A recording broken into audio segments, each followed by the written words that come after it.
Note that only options relevant to your motorcycle model will be shown by GS911.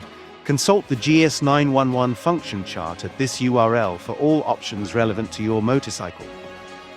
Note that unless GS911 specifies otherwise, the engine must not be running and the ignition switch must be on during all adaptations or calibrations.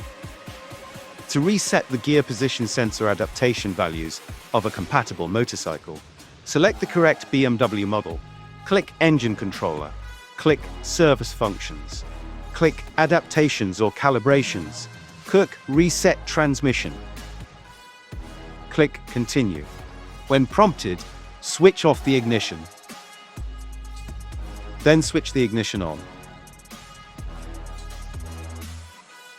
Start the engine and ride the motorcycle for 10 seconds in each gear. The new adaptation values have now been learned.